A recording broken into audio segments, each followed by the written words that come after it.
All right. Well, we're still sitting there now while and while you sit around, you have a tendency of sitting there and dreaming about getting back to the world and what you left behind and what's in front of you, and you didn't, everything in front of you didn't look too bright, because it seemed like 13 months over there was a long time, and now it's just hardly anything.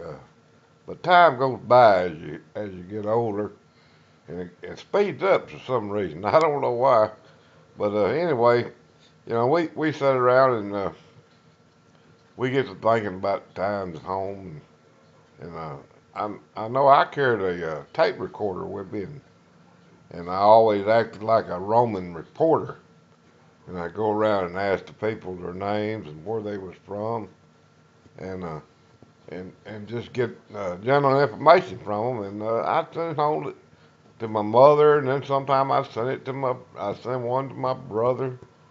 Well, now I can't find any. I look.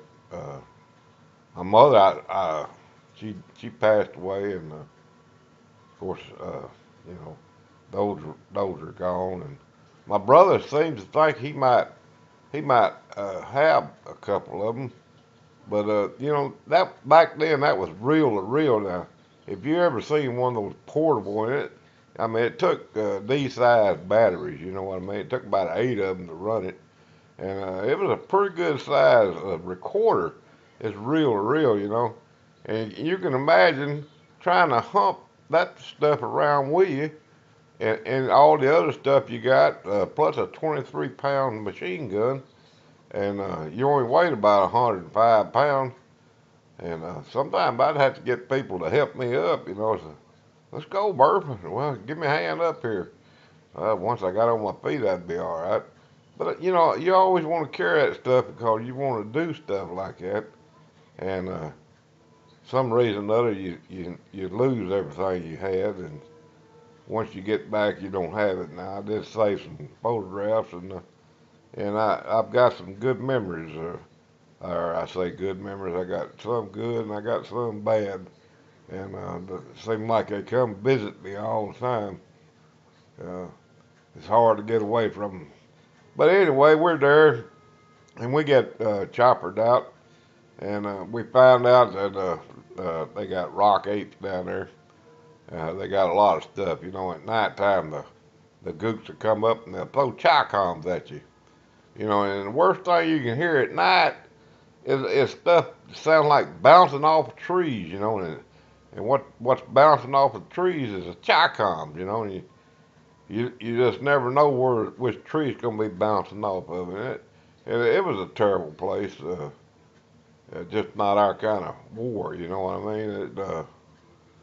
But anyway, we got by, and we was traveling along there, and we come into this little place, and it turned out to be a good boot camp, and we were amazed of all their obstacles and all that stuff. It's really amazing.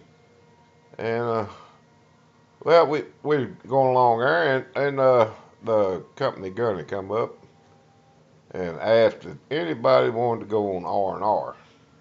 Well, now R&R is rest and relaxation that a military person gets once he goes overseas in a combat zone. If you stay there 3 months, then you're qualified for an R&R. Well, of course, we asked the gunny. He said, "Where's it going to, gunny?" He said, "Well, it's going to Taiwan, Taipei, Taiwan." The guy, the Marine that's supposed to have been going, got wounded and he couldn't go. So the gunny said, I'm see if anybody else is eligible, and if they want to go, I'm going to send them. So I hollered, "Hey, gunny, if I'm eligible, I'll go." I got a little bit of money saved up. You couldn't save much up. But cigarettes over there only cost a dime a pack. I mean, it was pretty cheap. the Marine Corps supplied us all the sea rats we could eat and stuff and everything. And so, anyway, I told Gunny, yeah, let me go, Gunny. And I stopped there and I get going on R&R here in a minute.